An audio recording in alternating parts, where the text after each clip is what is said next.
say that I'm psychotic. तो चलिए आज हम ग्रेविटेशन का डे 5 स्टार्ट करते हैं। डे 1 से लेके डे 4 तक के वीडियोस के सारे लिंक और नोट्स के लिंक आपको डिस्क्रिप्शन में मिल जाएंगे। Okay, so do check it out. आज देखते हैं डे 5 के बारे में। सो डे 5 में आज हम दो टॉपिक पढ़ने वाले, वो है पहला अर्थ ग्रेविटेशनल फोर्स। ओके, हमने जो अभी तक ग्रेविटेशन फोर्स देखा वो पूरी यूनिवर्स के पैमाने पर देखा, उसको कंपेयर करके देखा। तो क्या अर्थ के पास भी खुद का ग्रेविटेशन फोर्स होगा, हम लोग ये इस टॉपिक में देखेंगे। ठीक है, दूसरी चीज हम देखेंगे कि अर्थ एक्सेलरेशन, यानी अब अर्थ के पास भैया अगर ग्रेविटेशनल फोर्स है तो फोर्स में कहीं ना कहीं एक्सेलरेशन पावर होनी चाहिए। एक्सेलरेशन मतलब कि हमारे ऑब्जेक्ट को मूव करवाने की क्षमता। ठीक है, अगर वो होनी चाहिए तो जाहिर सी बात है अर्थ का भी खुद का एक्सेलरेशन होगा। उस एक्सेलरेशन को हम कहते हैं ग्रेविटी, जो कि डिनोट किया जाता है स्मॉल जी से। ये हमारा आज का दूसरा टॉपिक होगा। सबऑर्डिनेटली इस टॉपिक में हम एक और चीज पढ़ेंगे जो कि कहलाएगा वेरिएशन इन जी। क्यों? तो जब मैं ये टॉपिक बताऊंगा उस समय मैं आपको एक्सप्लेन करूंगा कि आखिर जी क्यों वेरिएट हो रहा है। Is that clear? Stay tuned for the first topic. Okay, चलिए हम हमारे फर्स्ट टॉपिक की शुरुआत करते हैं, that is earth gravitational force. So मैं ये टॉपिक की शुरुआत एक क्वेश्चन से करना चाहूँगा कि आपने कभी भी सोचा है कि जिस ग्रेविटेशनल फोर्स के बारे में हम बात कर रहे हैं वो ग्रेविटेशनल फोर्स आखिर बनता कैसे होगा और कहाँ से होगा? कौन है जो उसे कोई है जो उसे प्रोड्यूस कर रहा है, या ये ऑटोमेटिक एक फेनोमेना है? करेक्ट। अब तक तो रिसर्च तो इसके ऊपर अभी भी चल रहे हैं कि ग्रेविटेशनल फोर्स का सोर्स क्या है, बट स्टिल जहाँ तक हम सोच पाए हैं या जहाँ तक हमें जवाब मिला है, चलिए उसके थोड़े से पहलू हम पढ़ने की कोशिश करते हैं। तो अगर मैं एक सिंपल से लैंग्वेज में कहूँ कि ग्रेविटेशनल फोर्स के लिए कौन जिम्मेदार है, तो आप ऐसा कह सकते हैं मास। ऑफ कोर्स साउथ इंडिया वाले मास नहीं, ठीक है, ये मास यानी वज़न। ओके, सो मेक श्योर कि आप उसे जो है आपके फेवरेट हीरो के साथ मिक्स ना करें, ये मास की वजह से पॉसिबल है। ओके, जैसे मैं एग्जांपल देता हूँ कि आपने देखा होगा कि अर्थ और बाकी सब प्लैनेट्स सन के अराउंड रिवॉल्व कर रहे हैं। भाई जितने भी हल्की चीज़ें हैं वो भारी चीज़ों के अराउंड ही क्यों रिवॉल्व कर रही हैं? करेक्ट, आपने कभी गौर किया होगा। जैसे कि अगर आप देखेंगे ये सन है, सन का साइज़ बहुत बड़ा है, उसके ऑर्बिट में जो अलग अलग जो प्लैनेट्स हैं वो अकॉर्डिंग टू दैट उनके साइज़ के हिसाब से उसके अगल बगल ऑर्बिट्स में क्या कर रहे हैं, रिवॉल्व कर रहे हैं, पर सन उनमें से सबसे बड़ा है। करेक्ट, ये एक लॉजिक। दूसरी चीज़ आपने कभी देखा होगा कि हमारा जो अर्थ है, अगर समझे ये हमारी मदर अर्थ है, उसके अगल बगल ये मून है, उसके अगल बगल हमारे पास एक फ्लाइंग सैटेलाइट्स हैं। ओके, ये रिवॉल्व कर रहे हैं, इनका भी तो वेट अर्थ के मुकाबले बहुत कम है, इसीलिए ये इनके अगल बगल रिवॉल्व कर रहे हैं, ना कि earth is revolving around this particular things, objects. तो आखिर ऐसा हो क्यों रहा है?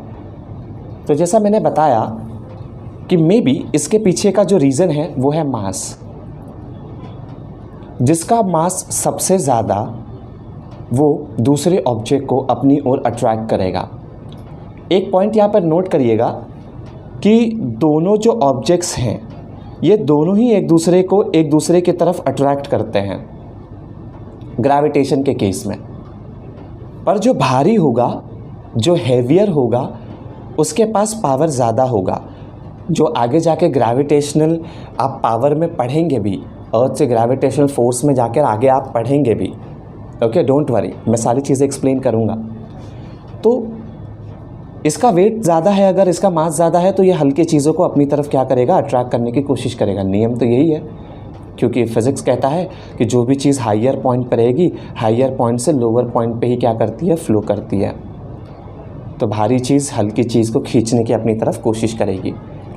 ओके, सेम टू सेम अर्थ के भी अगल बगल अगर आप देखेंगे तो ये दोनों ऑब्जेक्ट्स ये अर्थ के वेट के मुकाबले बहुत कम है, इसलिए अर्थ उसे जो है अपने ऑर्बिट में या अपने पास खींचे रखता है और उसे अपने अगल बगल रिवॉल्व होने में मदद करता है। तो इससे एक बात साबित हो जाती है कि जिसके पास मास ज़्यादा होगा,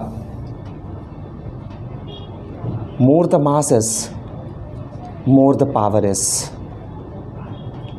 यानी उसके पास ग्रेविटेशनल पुल की ताकत भी उतनी ही ज़्यादा होगी जितना ज़्यादा उसका मास होगा। और जो हल्की चीज़ होगी वो भारी चीज़ के अगल बगल क्या करेगी, रिवॉल्व करेगी। ओके, इतना तो अब आप समझ गए होंगे।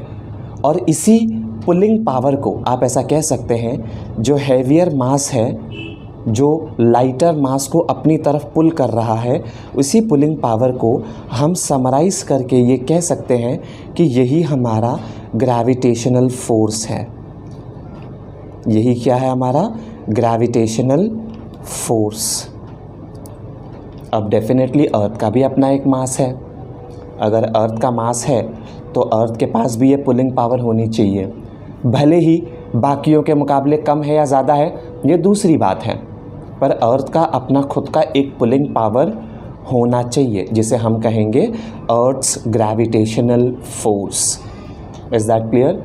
तो अगर अब आपसे कोई पूछे कि ग्रेविटेशनल, अर्थ का ग्रेविटेशनल फोर्स मतलब क्या, तो आप उसे एक लाइन में सिंपल सा जवाब दीजिएगा कि हम इसे ऐसा कह सकते हैं कि अर्थ का ये पुलिंग पावर है कि कितनी ताकत के साथ अर्थ दूसरे ऑब्जेक्ट को अपनी तरफ खींच सकती है। ठीक है, अब चलिए कुछ फन फैक्ट भी जान लेते हैं।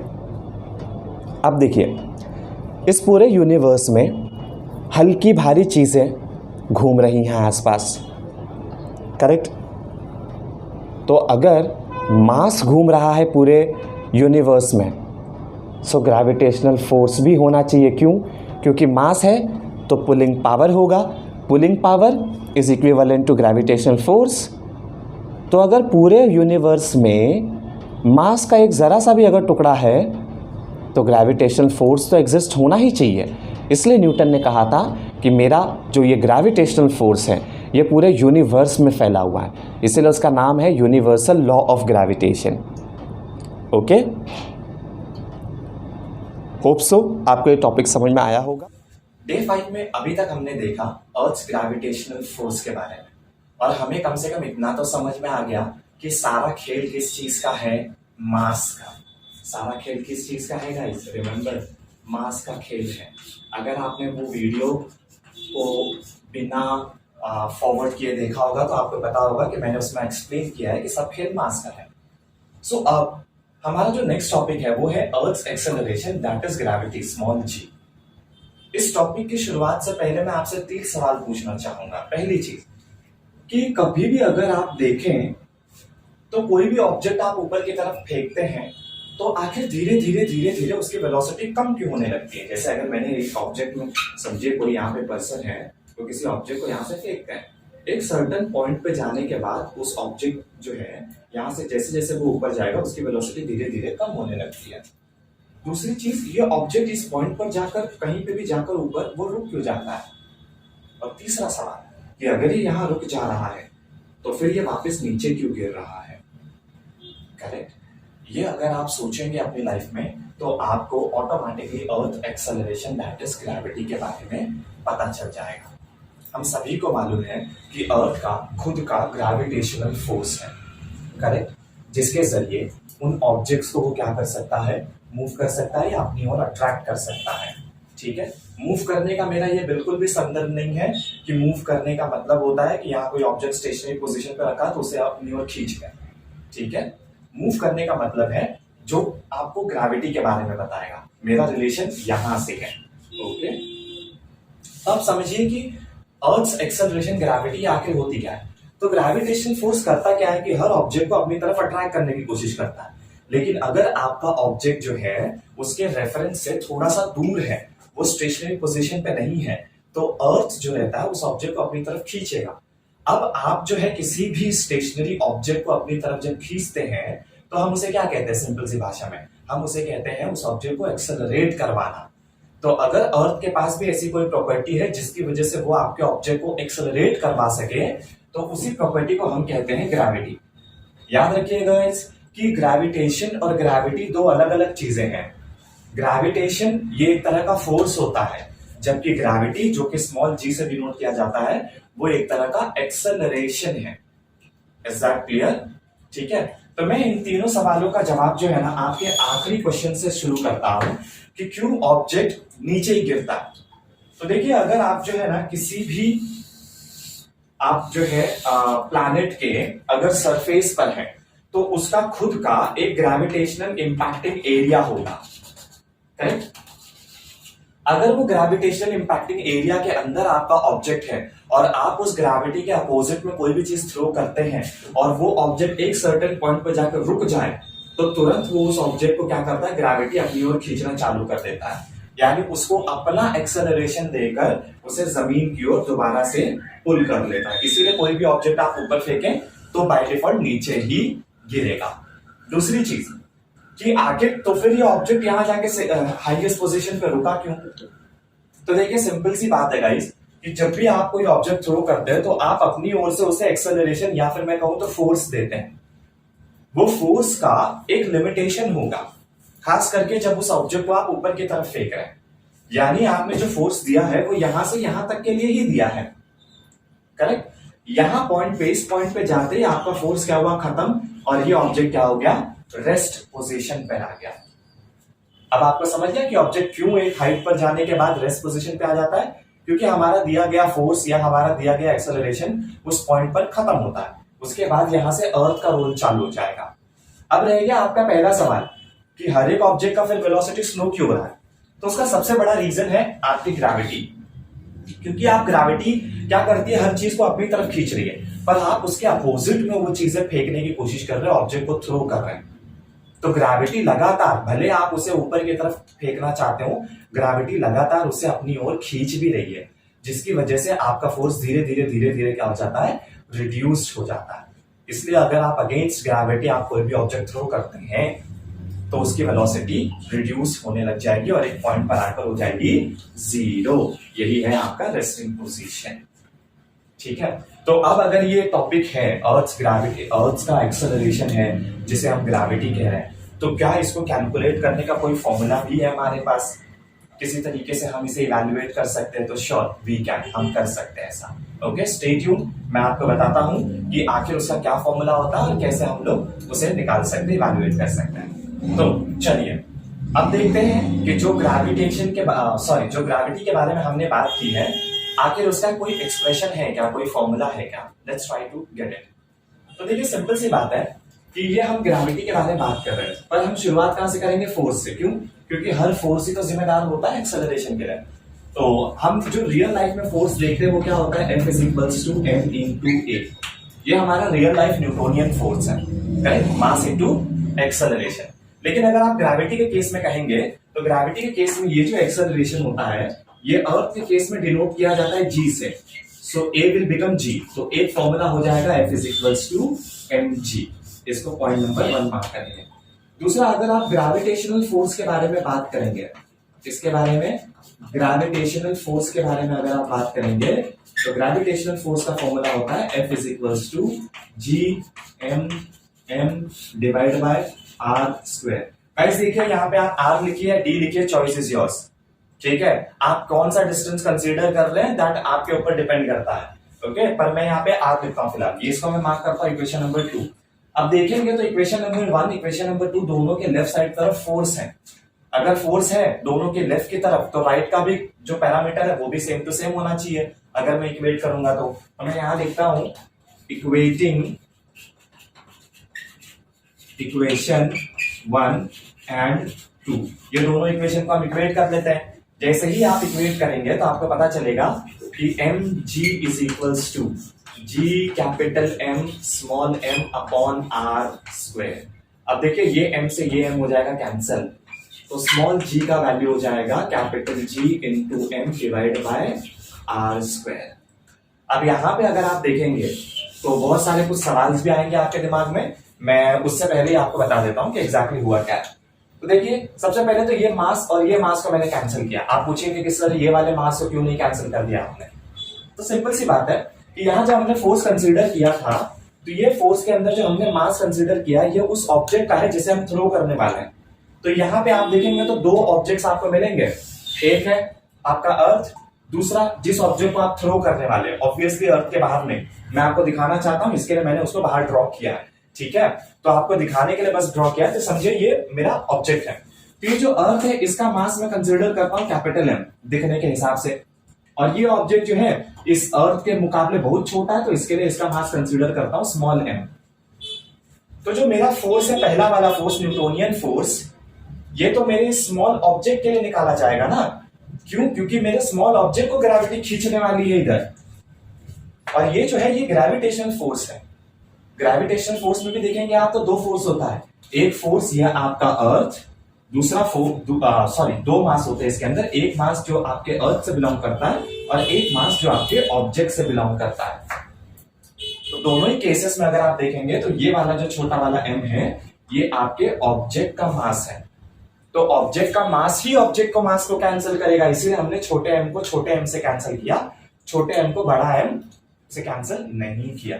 और आपको एक्सेलरेशन ड्यू टू ग्रेविटी का फॉर्मूला मिल जाएगा capital G into M divide by R square. यहाँ पे अभी ये जो पैरामीटर्स है ये क्या है, तो सबको पता है भैया कि कैपिटल G क्या है, ग्रेविटेशनल कांस्टेंट। क्या है? ये है ग्रेविटेशनल कांस्टेंट। और गाइस इसकी वैल्यूज भी आपको पता ही होगी, नहीं पता होगी तो आप नोट्स रेफर कर सकते हैं यूनिट्स के साथ में। मैं हर एक वीडियो का नोट्स आपको प्रोवाइड करते रहता हूं हैंड रिटन, ताकि आपको वो चीज अच्छे से समझ जाए, और क्वेश्चन बैंक्स भी मैं प्रोवाइड करता हूं ताकि आप जो है आपके बोर्ड एग्जाम में प्रिपरेशन कर सकें। यहाँ पे मास क्या है, तो यहाँ पे जो मास है ये है मास ऑफ अर्थ, याद रखिए, या फिर जिस भी प्लैनेट की आप बात कर रहे हैं ये उसका मास होगा। यहाँ आर क्या है, तो यहाँ पे ये आर वाला आर है रेडियस ऑफ दैट अर्थ। अभी तो फिलहाल अर्थ कंसिडर किया है, तो अर्थ, अगर आप कोई दूसरा प्लैनेट कंसिडर करेंगे तो ये उसका रेडियस होगा, ठीक है। तो अगर आप ध्यान देंगे तो आपको पता चल रहा होगा ये कैपिटल जी क्या है भाई, कांस्टेंट। मास भी एक लिमिट के लिए क्या हो जाता है, कांस्टेंट, और रेडियस भी क्या हो जाता है, कांस्टेंट, अगर आप पर्टिकुलरली किसी प्लैनेट की बात करते हैं तो। Is that clear? तो अगर ये तीनों के तीनों कांस्टेंट है और इसकी वैल्यू अगर मैं रखूं अर्थ के रेफरेंस में, तो जी की वैल्यू कितनी आएगी, तो वो आएगी अप्रोक्सीमेटली 9.8 मीटर पर सेकेंड स्क्वायर। कितनी होगी, 9.8 मीटर पर सेकेंड स्क्वायर। लेकिन अगर आप प्रैक्टिकल लेवल पे देखेंगे, याद रखिएगा इस, मैंने बोला जी की वैल्यू तीनों के तीनों पैरामीटर्स पे डिपेंड करते हो, तीनों के तीनों क्या है, कांस्टेंट, जिसमें से कैपिटल जी तो परमानेंट कांस्टेंट है भैया, वो प्रोपोर्शनैलिटी कांस्टेंट है, तो उसकी वैल्यू तो किसी भी सूरत में नहीं बदलेगी। लेकिन अगर आप देखेंगे मास और रेडियस, तो जब जब आप प्लैनेट चेंज करेंगे या जब जब आप ऑब्जेक्ट चेंज करेंगे, तब तब आपका मास और रेडियस क्या हो जाएगा, बदल जाएगा। अगर वो बदल रहा है तो मैं ऐसा कह सकता हूं कि मेरा जो acceleration due to gravity G है ये भी वेरिएट होगा, है ना, ये भी क्या हो जाएगा, वेरिएट। अभी समझो मेरा मास, अर्थ का मास 1 kg है, कंसीडर कर रहा हूं कि अर्थ का मास 1 kg है, तो मेरा एक्सेलरेशन ड्यू टू ग्रेविटी 9.8 आ रहा है। अगर ये 2 kg हो जाए या फिर ½ kg हो जाए, तब भी क्या इतना ही रहेगा, बिल्कुल भी नहीं, ये क्या हो जाएगा, बदल जाएगा। वैसे ही रेडियस भी अगर बदल जाएगा तो भी मेरा एक्सेलरेशन ड्यू टू ग्रेविटी क्या हो जाएगा, बदल जाएगा। तो यहां से हमें हमारा जो अर्थ एक्सेलरेशन ग्रेविटी है ये उसके एक सबऑर्डिनेट टॉपिक पे लेकर जाता है, जिसकी बात मैंने शुरुआत में की थी कि वेरिएशन इन जी, यानी ये जो जी है स्मॉल जी, इसके अंदर क्या वेरिएशंस भी आते हैं, तो यस आते हैं। और आपको समझ गया होगा क्यों, ये मास और रेडियस के बदलने की वजह से आपका ये जो कैपिटल स्मॉल जी है ये भी गाइस क्या हो जाता है, चेंज हो जाता है। तो डोंट वरी, मैं आपको वो चीज समझाऊंगा भी रिप्रेजेंटेशन के साथ में, ठीक है। मैं आपको इमेजेस भी रेफरेंस के लिए दे दूंगा, आप स्क्रीन पर देख सकते हैं, और नोट्स में भी मैंने अच्छे से उसको मेंशन किया हुआ है ताकि आपको समझ में आए कि कब कहां क्या क्या चीजें बदलती हैं, ठीक है। स्टे ट्यून्ड, मैं आपको समझाता हूं कि आखिर वो वेरिएशन आएगा। बेस्ड ऑन जो हमारा फॉर्मूला था that is G is equals to GM divide by R square. ये फॉर्मूला याद रखिएगा गाइस, आपको न्यूमेरिकल सॉल्व करने के लिए बहुत काम आएगा। और इसकी वैल्यू भी एक कांस्टेंट वैल्यू 9.8 याद रखिएगा, और ये एक्सेलरेशन है तो इसका यूनिट होगा मीटर पर सेकेंड स्क्वायर। तो चलिए देख लेते हैं कि वेरिएशन इन जी, कि इस फॉर्मूले के बेसिस पे जो मेरा स्मॉल जी है ग्रेविटी है, उसके ऊपर क्या क्या डिफरेंस आ सकता है, कब कब। तो बेस्ड ऑन, देखिए सिंपल सी चीज है कि डिपेंडिंग पैरामीटर एक है मास और एक है रेडियस यानी लेंथ। तो मैं मेजर पैरामीटर कंसीडर कर लेता हूं लेंथ, क्योंकि मास तो देखिए अभी मैं पृथ्वी पर हूं, तो पृथ्वी का मास जो रहेगा, आप कितना भी कहीं भी जाएं, पृथ्वी का मास तो उतना ही रहने वाला है, शर्त है कि आप डेप्थ में ना जाए। बस डेप्थ के केस में मास और रेडियस दोनों ही क्या हो जाते हैं, कम हो जाते हैं, लेकिन बाकी दोनों केसेस में आपको क्या मिल जाएंगे कि मास सेम टू सेम। तो इसके बेसिस पे हम लोग है ना, हमने 3 क्लासिफिकेशन लेकर आया कि पहली चीज आप हो सकता है कि पृथ्वी के सतह पर खड़े हो, ठीक है, ये छोटे मोटे गोलू मोटो कोई तो रहेगा पिंटू चिंटू, ठीक है, अर्थ के सरफेस पे। दूसरा क्या हो सकता है कि ये है भैया अर्थ आपका, और आप एक सर्टेन हाइट पे चले जाके खड़े हो जाएं, है ना, मुमकिन है कि आप एक सर्टेन हाइट पे खड़े हो जाएं, क्यों, क्योंकि इससे तो ऊपर ही रहना ना हम लोगों को। तीसरा है डेप्थ, ये है अर्थ, यहां से आप गड्ढा करें, थोड़ा सा अंदर चले जाइए, ये सेंटर से थोड़ा सा अंदर जाके आप खड़े हो जाएं। तो ये 3 वेरिएशंस आप क्या कर सकते हैं, देख सकते हैं। तो यहां अगर आप लेफ्ट साइड में देखेंगे तो मैंने यहाँ पे पैरामीटर्स भी लिखे हुए कुछ चीजें, जिसके बेसिस पे आप डायग्राम इजीली समझ सकते हैं, प्लस नोट्स में भी मैंने दिया हुआ है कि अभी यहाँ पे देखिए, अगर आप एट अर्थ सरफेस रहते हैं तो क्या क्या पैरामीटर ऐसे हैं जो चेंज हो सकते हैं, ठीक है। तो फिलहाल अगर मैं अर्थ सरफेस में हूं तो ये फॉर्मूले के रेफरेंस में कुछ भी चेंज नहीं होगा भाई। क्यों चेंज नहीं होगा, क्योंकि मास भी उतना ही रहेगा, रेडियस भी उतना ही रहेगा, 6.4 इंटू 10⁻⁴ कितना किलोमीटर होता है, गूगल करिए जल्दी से, ठीक है। तो यहाँ पे जो है रेडियस तो भैया उतना ही रहेगा, 6400 किलोमीटर ही रहने वाला, वो चेंज नहीं होगा। लेकिन यहाँ अगर आप हाइट h पर आ जाएं तो ये क्या है, ये डिस्टेंस है ना बिटवीन दी ऑब्जेक्ट, कि आपका ऑब्जेक्ट कहां पर जा रहा है। तो यहाँ पे जो पैरामीटर चेंज हो जाएगा वो होगा हाइट। हाइट माने ये जो डिस्टेंस है आपका r, ये जो r रहेगा अब नया r बन जाएगा, r इज इक्वल्स टू आपका जो पहले रेडियस था अर्थ का वो r तो था ही, प्लस उसमें h क्या हो जाएगा, जुड़ जाएगा। क्या हो जाएगा, h जुड़ जाएगा। तो आपका जो नया फॉर्मूला रहेगा वो सब्स्टिट्यूट होकर क्या बन जाएगा, g is equals to gm divide by, ये हम जो ऐसा लिखेंगे r plus h the whole square.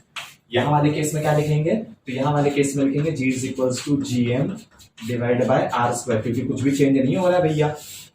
और यहां वाले फॉर्मूले में अगर आप देखेंगे तो आपका ग्रेविटी का फॉर्मूला क्या हो गया, बदल गया, डिनोमिनेटर में r plus h the whole square आ गया। वैसे अगर आप डेप्थ की बात करने, चलिए डेप्थ के बारे में बात कर लेते हैं। तो डेप्थ वाले केस में क्या हो जाएगा, बदल जाएगा, तो यहाँ भी हाइट ही बदलेगा, पर उसे कहेंगे डेप्थ। डेप्थ क्यों, क्योंकि खड्डा बन के हम गहराई में जा रहे हैं ना, डेप्थ में जाएंगे। अब यहाँ पे देखिए क्या होगा, तो यहाँ जो फॉर्मूला होगा वो g is equals to gm divide by r minus d हो जाएगा। क्योंकि देखिए टोटल लेंथ मेरा था r, उसमें से मैं इतना डिस्टेंस नीचे आ गया, d डिस्टेंस नीचे आ गया, तो टोटल r में से मुझे d माइनस करना पड़ेगा ना, तो मेरा हो जाएगा r minus D the whole square. ये मेरा हो जाएगा ग्रेविटी का फॉर्मूला एट डेप्थ।